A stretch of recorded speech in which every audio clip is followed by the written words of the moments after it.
In the bustling hub of the wealthy and oil-rich city of Ajankara, comfortably lived Otila, a 42-year-old oil magnate, with his wife Jokena and their 2 children. As a respected oil and gas operator, Otila was admired for his success in business and his dedication to his family. His home was filled with laughter and love, and his marriage to Jokena had withstood the test of time, making him a rare figure among his peers. However, life took a shift when Otila was invited to join the prestigious Oil Magnate Elite Club as the 12th member. This was no ordinary group. The members were the city's wealthiest men, known for their extravagant lifestyles, with one unspoken rule: no member should be without a SIDECHIC.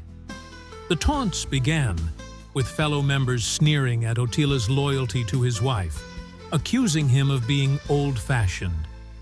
Around this time, Esoge, a beautiful 24-year-old banker, was invited to the recreation bar of the Oil Magnate Elite Club by a member, specifically to lure Otila. Esoge was popularly known in social circles, and she was also no stranger to heartbreak. Within 3 years, she experienced 2 heartbreaks. She was in a serious relationship with Danny and looked forward to the relationship leading to marriage.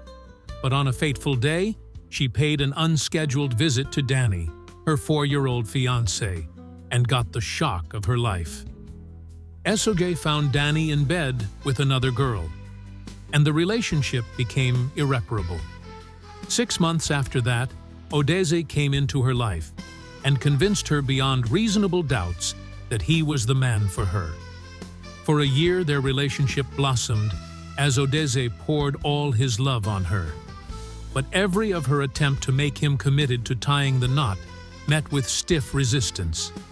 Then came Professor Halidou, Odeze's mother, who was a psychology lecturer in one of the universities.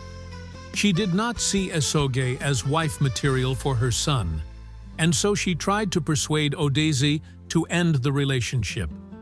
And when Odeze seemed hooked, Professor Halidou turned her arsenal on Esoge.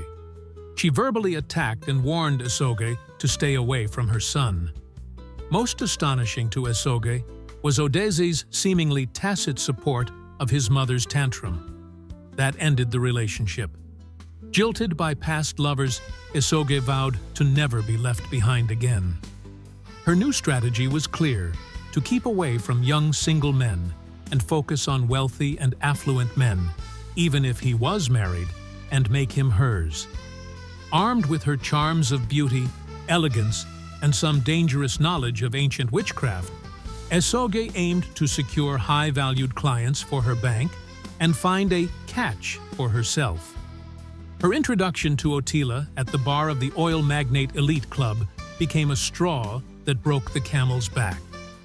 Esoge began by visiting Otila at his office, all under the guise of discussing banking matters. Her pitch was simple: a man of your stature deserves a secure financial future. But it wasn't just her words. It was the way she said them, her sweet smile, and her eyes that lingered just a moment longer than necessary. Otila was a hard man to sway, loyal to his family and business. But Esoge was persistent, visiting a witch doctor to acquire hypnotic powers and returning to Otila day after day to perfect her quest. Eventually, Otila agreed to open a fixed deposit account worth 10 million naira at Esoge's bank. That single transaction brought closeness between them. Esoge turned up the heat, mixing business with personal interest.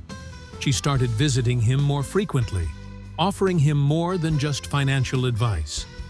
Her beauty and persuasive sweet talk worked like a spell. Unbeknownst to Otila, Esoge had also enlisted the help of local witch doctors, using mystical charms to cloud his judgment and draw him in deeper. It didn't take long before Otila, once a proud family man, fell under Esoge's influence. He began to boast to his club friends, finally earning their approval as he bragged, "I've joined the club, just like you all said." They cheered, congratulating him for embracing the club's lifestyle. But Otila's new reality came at a cost. The love that once filled his home now felt distant as he became intoxicated by Esoge's affection. His faithfulness to Jokena was shattered, and he spiraled deeper into a web spun by Esoge's seductive charms. Esoge's plan to pull Otila deeper into her world was in full motion. One afternoon, she invited him for a private lunch at her apartment. "I can cook better than any restaurant chef," she teased, her eyes glimmering with mischief. Flattered and intrigued, Otila accepted the invitation. The meal was delicious, and the atmosphere was intimate. As the hours passed, Esoge filled the air with compliments and intoxicating words, making Otila feel like he was the center of her universe. After lunch, he felt drowsy and, without realizing it, dozed off on her couch. When Otila woke up, it was 4 a.m. the next day, and he was in Esoge's bed naked, and with her sleeping by his side. He couldn't recall how he got there.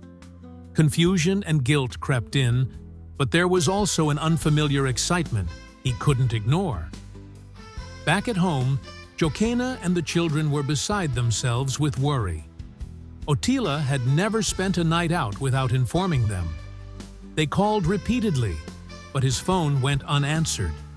Meanwhile, Otila, enthralled by the experience, decided to stay longer. The world he had entered with Esoge was intoxicating. He felt alive in a way he hadn't in years. When he finally picked Jokena's phone call on the second day, her voice filled with concern, Otila's reply was cold. "Stop worrying about me like I'm your child." Esoge, watching him handle the call, smiled with satisfaction. 3 days later, Otila finally returned home. But the man who walked through the door wasn't the same loving husband and father Jokena knew. He was distant, irritable, and defensive. When Jokena questioned him, a heated argument erupted, something entirely out of character for their peaceful household. In a moment of rage, Otila locked her out of their bedroom, signaling that their once solid bond was fracturing. Over the next few months, Otila's affair with Esoge intensified. He was consumed by her beauty, her charm, and the mystical spells she wove around him. He couldn't think of anything else. His friends at the oil magnate elite club congratulated him for fully embracing their way of life. But his family was falling apart. Jokena sensed the change, but remained hopeful that it was a passing phase, though she had her suspicions. Then, one fateful day, Jokena's worst fears were confirmed. She learned about Esoge, the woman who had stolen her husband, and she got her phone number. Furious but controllable, she called Esoge, and the following dialogue ensued. Hello, am I speaking to Esoge? Yes, who is calling? Esoge, my darling. This is Mrs. Jokena Otila, the wife of the man camping in your apartment. Have you listened to or heard the rock and roll song by Dolly Parton? The title is Jolene. The main lyric of that song is a plea to women who snatched other women's husbands. Just like that song, I am pleading to you to not take my husband just because you possess all the qualities to do so. Let him come home to his children and wife, please. Madam, I don't know what you are talking about. Have you ever seen me in your home, or did I come to your home and snatch your husband? Your husband willingly came to me, probably because he got what you could not give him. He is a man, and he knows what he wants. I cannot deprive him of that. I have called you to talk as woman to woman, and to let you know how hurtful it is to see the family I labored to build crumbling. I am not out to fight you, but to passionately plead with you. It is better to talk peacefully than to fight over a man. Madam, whatever you want to do, whether it is fight over him, I am equal to the task, okay? Young lady, I am only appealing to you. Do not draw a battle line you cannot execute and win. Okay, madam, I have heard enough from you. Meanwhile, you can keep the ring and I will keep the man. Hello, hello. She bangs the phone on me. Okay, okay.